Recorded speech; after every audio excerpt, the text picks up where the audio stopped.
வணக்கம். இது வன்லங்காவின் இன்றைய முக்கிய செய்திகள். முதலில் தலைப்புச் செய்திகள். சதுரங்கம் விளையாடும் ஊழியர்கள் யாழ் மாநகர சபை அமர்வில் அம்பலம். யாழில் தந்தை செல்வாவிற்கு மரியாதை செலுத்திய தமிழரசு கட்சி. நாட்டில் எரிவாயுவுக்கு தட்டுப்பாடு ஏற்படும் வாய்ப்பு. யாழ் கொழும்பு தொடருந்து சேவை குறித்து வெளியான அறிவிப்பு. மஹிந்தவின் வழியில் நகர்கிறாரா ஜனாதிபதி அனுர?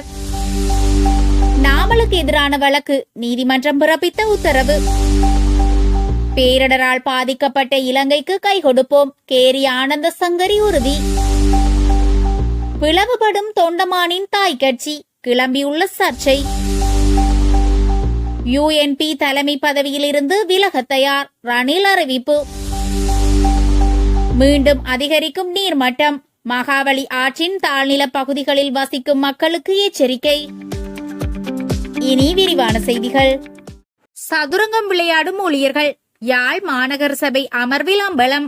கொட்டுமலையில் கழிவகற்ற உளவு இயந்திரமின்றி அவதியுறும் போது அதனை சர்வீஸ் போர்டு அதிகாரிகள் அனுப்பியுள்ளனர் என்று மாநகர சபையின் சுகாதார குழு தலைவர் சார்ஜன் சுட்டிக்காட்டினார்.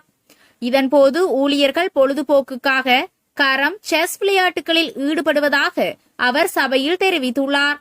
யாழ் மாநகர சபை அமர்வு நேற்று இடம்பெற்ற போதே இந்த விடயம் தொடர்பில் நீண்ட நேரம் வாத பிரதிவாதங்கள் இடம்பெற்றன.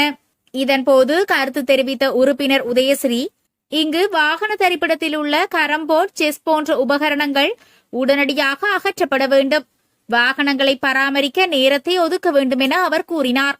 இதன்போது குறுக்கிட்ட உறுப்பினர் தர்சானந்த், கழிவகற்றில் ஒழுங்காக இடம்பெறவில்லை, கழிவகற்றலில் குளறுபடி ஏற்படுகிறது, இவற்றை கண்காணிப்பவர்களுக்கு ஏன் மேலதிக கொடுப்பனவு வழங்குகிறீர்கள் என கேட்டார்.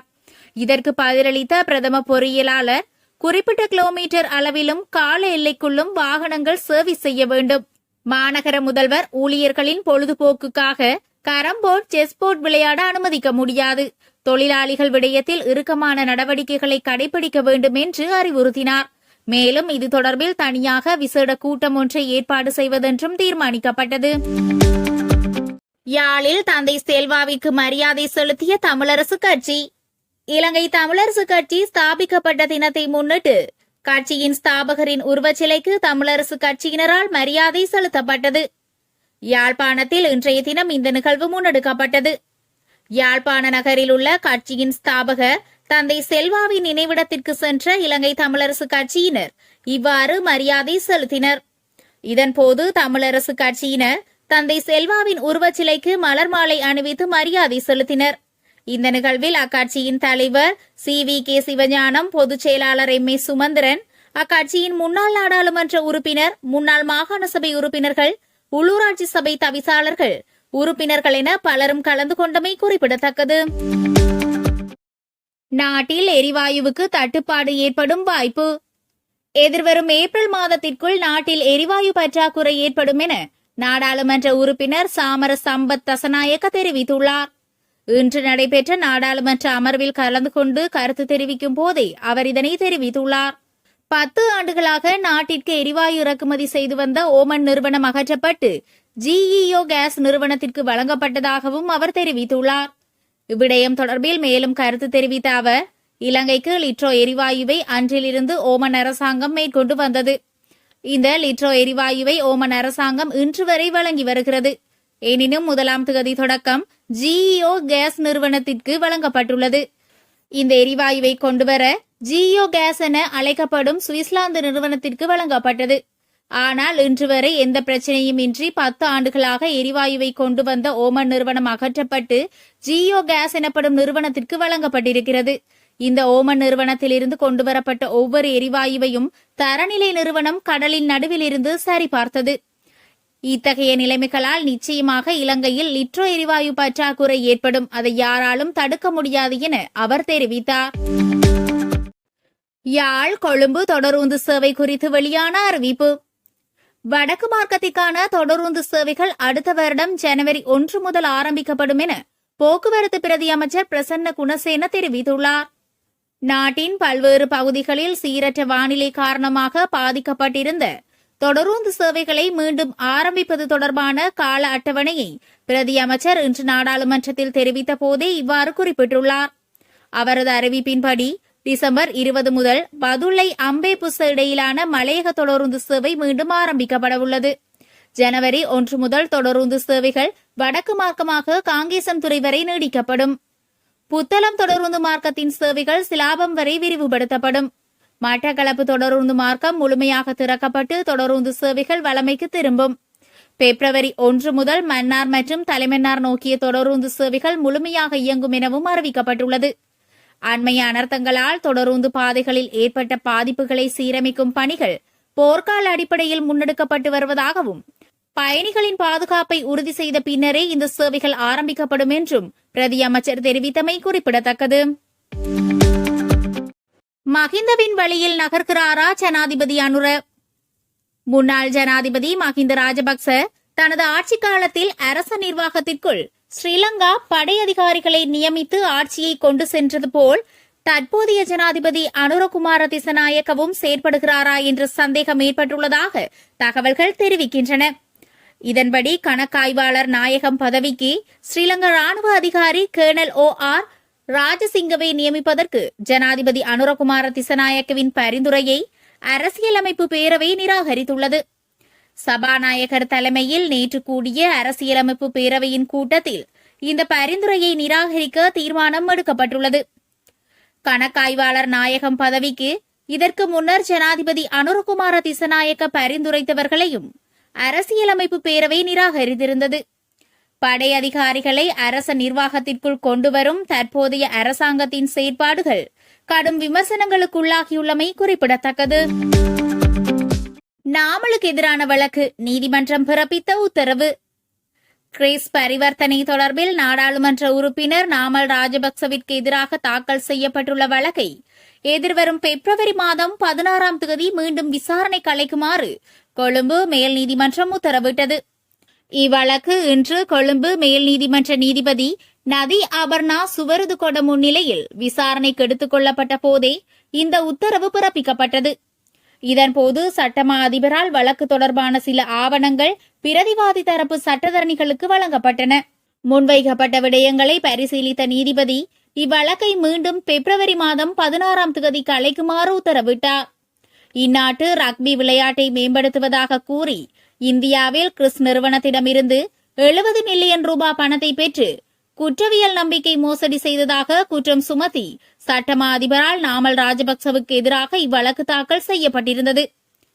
கடந்த நல்லாட்சி அரசாங்க காலத்தில் ஊழலுக்கு எதிரான குரல் அமைப்பின் ஏற்பாட்டாளராக இருந்த தற்போதைய அமைச்சர் வசந்த சமரசிங்கவினால் செய்யப்பட்ட முறைப்பாட்டிற்கு அமைய காவல்துறை நிதி குற்ற விசாரணை பிரிவினால் விசாரணைகள் மேற்கொள்ளப்பட்டு கோப்புகள் சட்டமா அதிபரிடம் சமர்ப்பிக்கப்பட்டிருந்தன.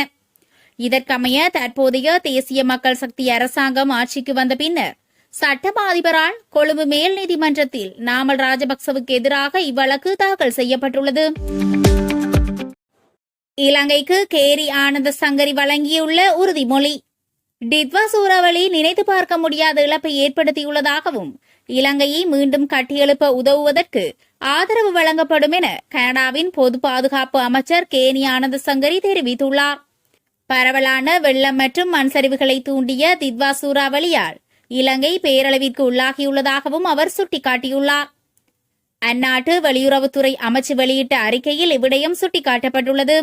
மேலும் குறித்த அறிக்கையில் திட்வா சூறாவளி நினைத்து பார்க்க முடியாத இழப்பை ஏற்படுத்தியுள்ளது. இதனால் இலங்கையில் பல குடும்பங்கள் மற்றும் சமூகங்கள் பேரழிவையும் நிச்சயமற்ற தன்மையையும் எதிர்கொள்கின்றன. பாதிக்கப்பட்டவர்களுடன் கனடா துணை நிற்கிறது.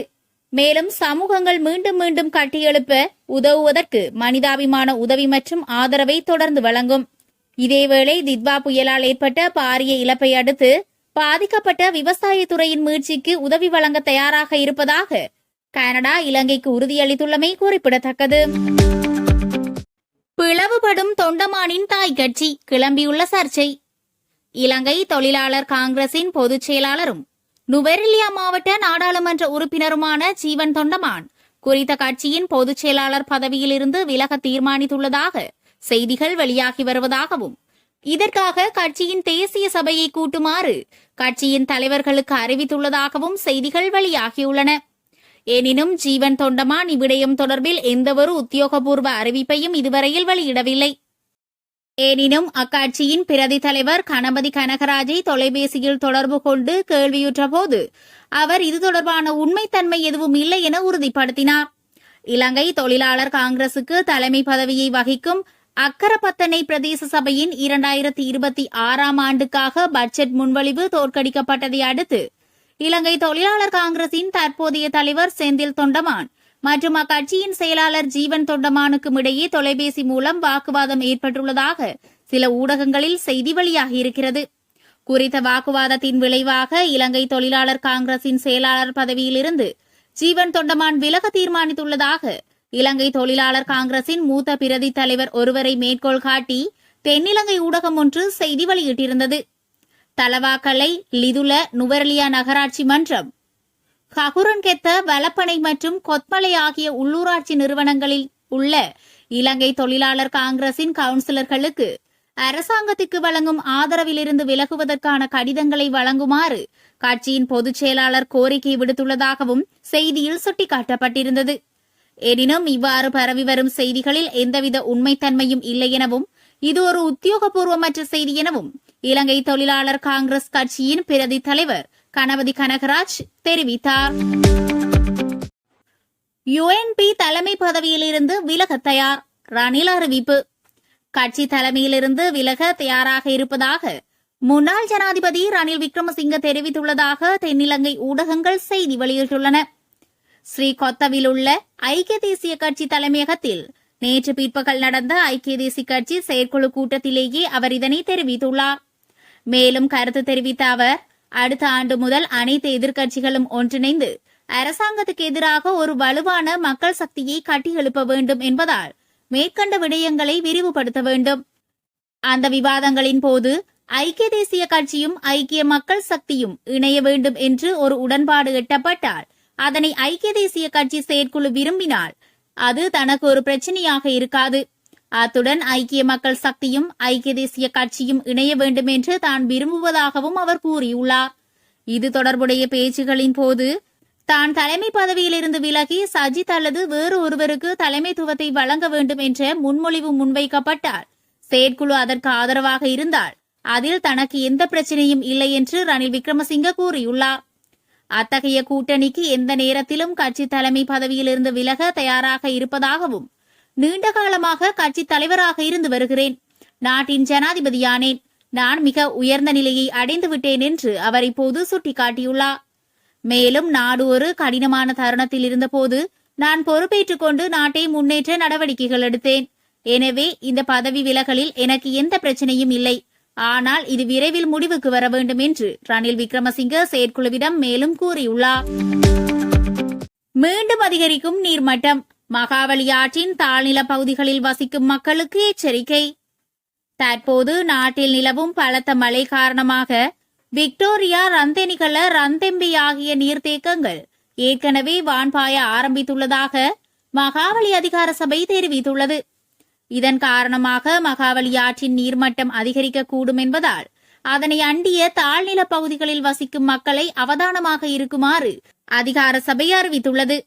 மேலும் கலாவெவ வடிநிலத்திற்குட்பட்ட கலாவெவ மற்றும் கந்தலாய் நீர்த்தேக்கங்கள் ஏற்கனவே வான்பாய்ந்து வருவதாகவும், போவதென்ன, இப்பன் கட்டுவ, மொரககந்த மற்றும் கழுகங்கை ஆகிய நீர்த்தேக்கங்களின் நீர்மட்டம் அதிகபட்ச மட்டத்தில் உள்ளதாகவும் தெரிவிக்கப்படுகிறது. அத்துடன் மாதுருவோயா நீர்த்தேக்கமும் அதிகபட்ச நீர்மட்டத்தில் உள்ளதால் அந்த நீர்த்தேக்கமும் விரைவில் வான்பாயக்கூடும் என மகாவலி அதிகார சபை மேலும் தெரிவித்துள்ளது.